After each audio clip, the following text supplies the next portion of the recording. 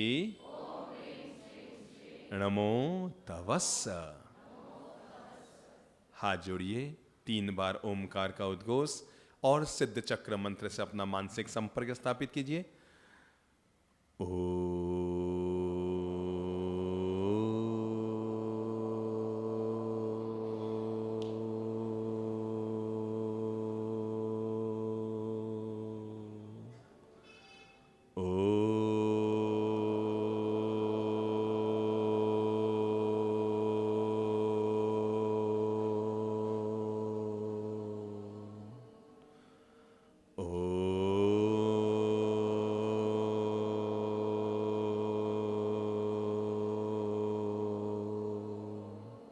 शांति शांति शांति।